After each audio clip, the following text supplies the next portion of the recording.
छत्रपती संभाजीनगरमध्ये 12वी फिजिक्सच्या उत्तरपत्रिकेत अक्षर बदलाचा प्रकार उघड झाला। हे प्रकरण आता पोलिसांकडे वर्ग केले। पोलीस आता त्या 372 विद्यार्थ्यांची ही चौकशी करणार आहेत। बोर्डानं 2 शिक्षक आणि एका अज्ञाताविरोधात गुन्हा दाखल केलाय।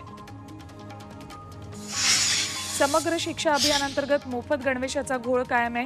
शालेय शिक्षण मंत्र्यांनी एक राज्य एक गणवेश या योजनेअंतर्गत सरकारी शाळांमधल्या विद्यार्थ्यांना मोफत गणवेशाची घोषणा केली, मात्र नियोजनाच्या अभावामुळे ती फसल्याचं चित्र आहे। यावर तोडगा म्हणून शाळेच्या पहिल्या दिवशी विद्यार्थ्यांना केवळ एकच गणवेश द्यावा अशा सूचना शिक्षण विभागानं दिल्या आहेत। सीईटी सेलकडून आता प्रवेशासाठी 2 ऐवजी 3 फेऱ्या घेतल्या जाणार आहेत। तसा प्रस्ताव सीईटी सेलनं सरकारला पाठवलाय। मंजुरी मिळाल्यानंतर सर्वच अभ्यासक्रमांच्या प्रवेशांचं वेळापत्रक दिलं जाईल। फेऱ्या वाढल्यानं विद्यार्थ्यांना फायदा होणार आहे।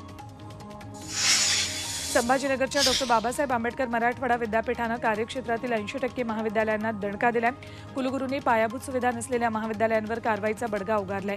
372 महाविद्यालयांच्या अभ्यासक्रमांचे प्रवेश थांबवलेत, तर 534 अभ्यासक्रमांची प्रवेश क्षमता घटवण्याचा निर्णय विद्यापीठानं घेतलाय। नागपूर जिल्ह्यातल्या नरखेड तालुक्यात अतिसाराचा उद्रेक झालाय। बिष्णोर गावात 143 तर पेठ मुक्तापुरात 100 रुग्ण आढळलेत। दूषित पाण्यामुळे इथल्या नागरिकांचं आरोग्य धोक्यात आलंय।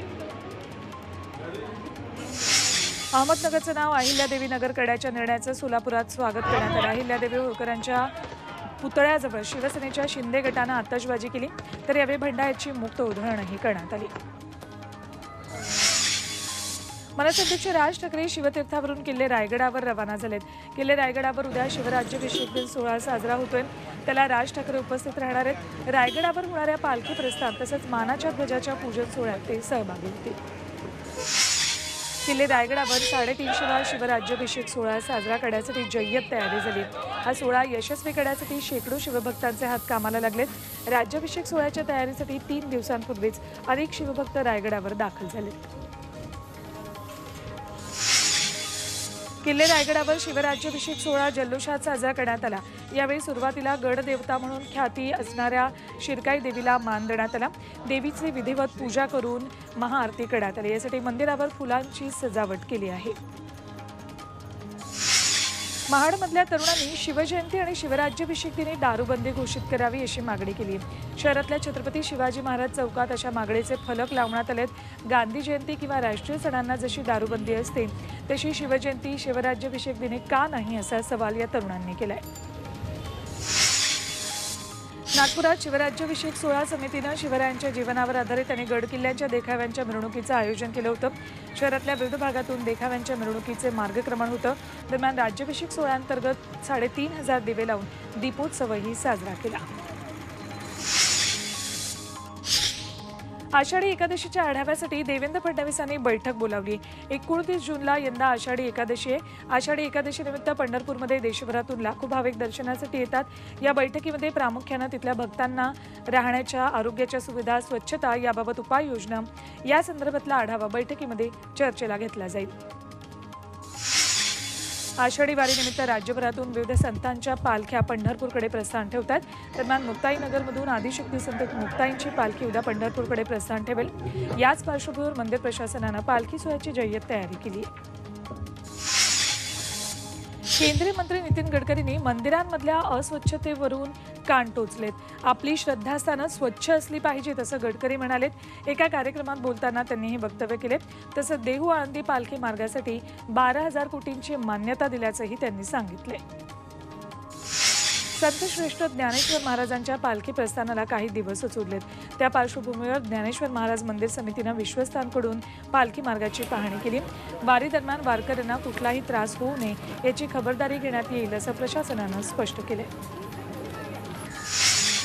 आषाढी एकादशीनिमित्त विठुरायाच्या दर्शनाला सोलापूर रेल्वे विभागानं विशेष रेल्वे गाड्यांची सोय केली। 24 जून ते 3 जुलै दरम्यान वारकऱ्यांसाठी विशेष रेल्वेचं नियोजन केलंय। यात 120 विशेष फेऱ्या सोडल्या जातील। मुंबई नागपूर समृद्धी महामार्गाला मराठवाड्यातले आणखी 4 जिल्हे जोडले जात आहेत। कारण जालना ते नांदेड असा डांबरी एक्सप्रेसवे प्रस्तावित आहे। डिसेंबर-जानेवारी दरम्यान या रस्त्याच्या कामाला सुरुवात होईल। सुमारे 180 किलोमीटर लांबीच्या या हायवेसाठी 22,000 कोटी रुपये खर्च होणार आहे। घर खरेदी करणाऱ्या महिलांना राज्य सरकारनं मोठा दिलासा दिलाय। स्टॅम्प ड्युटीच्या जाचकटीतून राज्य सरकारनं महिलांची सुटका केली आहे। महिलांच्या नावे घर खरेदी केल्यास राज्य सरकारकडून मुद्रांक शुल्कात 1% सवलत दिली जाते। मात्र 15 वर्षापर्यंत कोणत्याही पुरुषाला त्या घराची विक्री करता येत नव्हती। राज्य सरकारने ही जाचकट रद्द केली आहे। देशभरात व्यावसायिक सिलेंडरच्या दरात मोठी कपात झाली आहे। पेट्रोलियम कंपन्यांनी 19 किलोच्या LPG सिलेंडरच्या दरात 83 रुपये 50 पैशांची कपात केली आहे। आजपासून नवे दर लागू झालेत। मुंबईमध्ये आजपासून व्यावसायिक गॅस सिलेंडरची किंमत 1725 रुपये आहे। मुंबईकरांना उकाड्यापासून सध्या तरी दिलासा मिळणार नाही, मात्र वाढत्या उकाड्यामुळे विजेच्या मागणीत प्रचंड वाढ झाली। बुधवारी मुंबईत 3968 मेगावॅट विजेची मागणी नोंदवली आहे। यंदाच्या उन्हाळ्यातला हा उच्चांक आहे। उकाड्यामुळे घरी तसेच ऑफिसमध्येही दिवसभर पंखे, AC आणि कूलर सुरू असल्यानं मागणीत वाढ झाली आहे। पुणे महापालिकेनं वर्ग 1 ते 3 मधील रिक्त पदांसाठी भरती प्रक्रिया सुरू केली आहे। 320 जागांसाठी 10,000 अर्ज प्राप्त झालेत। या पदांसाठी 22 जून आणि 5 जुलैला ऑनलाईन परीक्षा होतीये। उमेदवारांना परीक्षेच्या 7 दिवस आधी प्रवेशपत्र दिलं जाईल। सिंधुदुर्गच्या कुडाळमध्ये महिलेच्या विनयभंगाची तक्रार दाखल करून घेण्यास नकार दिल्यानं नागरिकांनी आंदोलन केलं। कुडाळ पोलीस ठाण्यासमोर स्थानिकांनी हे आंदोलन केलं। सर्वपक्षीय नेत्यांनी आंदोलनात सहभाग घेतला होता। त्यानंतर अखेर पोलिसांनी या महिलेची विनयभंगाची तक्रार दाखल करून घेतली। मुंबईतल्या साकीनाकामध्ये हिरे बनवणाऱ्या कंपनीला टाळं ठोकल्यानं कामगारांवर उपासमारीची वेळ आली। कामगारांनी या कंपनीविरोधात आंदोलन सुरू केले। हाताला काळ्या फिती बांधून कंपनीविरोधात घोषणाबाजी केली। डहाणूतल्या साखरे धरणातील गाळ आणि मुरुम उत्खननाचा मोफत परवाना मुंबई बडोदा द्रुतगती महामार्गाच्या कामाचा ठेका असलेल्या मोंटो कार्लो या कंपनीला देण्यात आलाय। या कंपन्या मोफत माती मुरुम दिला जात आहे, त्यामुळे या कंपन्यांवर शासन मेहरबान आहे का असा सवाल पालघरमधले नागरिक करतायत। भंडारा जिल्ह्यातल्या दगडी कनेरी गावालगतची टेकडी 2006 पासून खोदली जाते, मात्र ग्रामपंचायतीकडून ना हरकत प्रमाणपत्र न घेता हे खोदकाम केल्याचे समोर आले। खोदकामातून अख्खी टेकडी उद्ध्वस्त झाली। आता तरी हे खोदकाम थांबा अशी मागणी ग्रामस्थांनी केली आहे। धुळे शहरातल्या डांबरीकडाचं काम निकृष्ट दर्जाचं होतं असा आरोप नागरिकांनी केलाय। वर्षभरात हा रस्ता खराब होईल असा दावा करत रस्त्याच्या कामाची चौकशी करण्याची मागणी नागरिकांनी केली आहे। सोलापुरातल्या सिद्धेश्वर कारखान्याला 5 कोटींचा दंड आकारलाय। पर्यावरणाची अनुकूलता न घेता कारखान्यानं विस्तारीकरण आणि वीज निर्मितीची उभारणी केली, त्यामुळे कारखाना बंद ठेवण्यासंदर्भात याचिका दाखल केली होती। या याचिकेवर राष्ट्रीय हरित लवादानं कारखान्याला दंड ठोठावलाय। धुळे शहरातल्या दसरा मैदान ते दूध डेअरी रोड दरम्यानचा बोगदा तांत्रिकदृष्ट्या अयोग्य असल्याचा आरोप नागरिकांनी केलाय। बोगद्यात पथदिवे नाहीयेत, मोकाट जनावर आणि भटके कुत्रे फिरतात, त्यामुळे बोगद्यातून जीव मुठीत घेऊन प्रवास करावा लागतोय।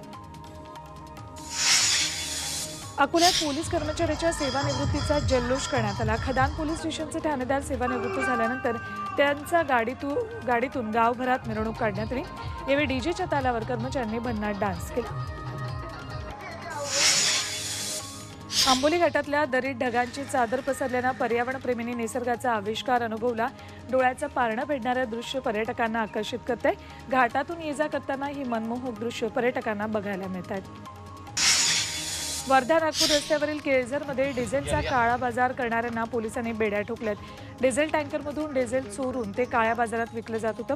पोलिसांनी कारवाई करत 6 आरोपींना अटक केली आहे। नंदुरबार जिल्ह्यात अपघात रोखण्यासाठी विशेष तपासणी मोहीम हाती घेतली आहे। या मोहिमेचा विशेष लाभ होत नसल्याचं लक्षात आल्यानंतर या रस्त्यांशी निगडीत यंत्रणांच्या प्रमुखांनी महामार्गांची पाहणी केली। अशा ठिकाणी विशेष उपाययोजना करण्याचा निर्णयही घेतला। राजस्थानमधील अशोक गेहलोत सरकारनं सर्वांना मोफत वीज देण्याची मोठी घोषणा केली। राजस्थानमधील नागरिकांना आता 100 युनिटपर्यंत मोफत वीज मिळणार आहे। 200 युनिटपर्यंत सरचार्ज शुल्क लागणार नाहीये। वेगवेगळ्या वर्गातल्या वीज ग्राहकांना वेगवेगळे लाभ दिले जाणार आहेत।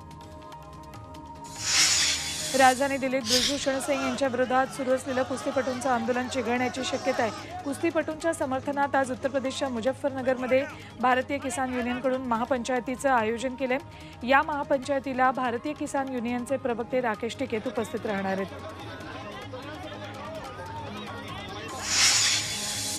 यात एक ब्रेकिंग न्यूज। ठाकरे गटाचे आमदार रवींद्र वायकर यांच्या अडचणीत वाढ होण्याची शक्यता आहे।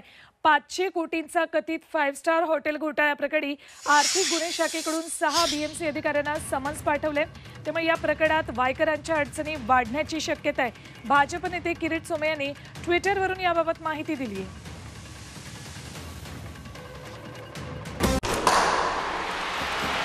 लाल मातीतली कुस्ती म्हणजे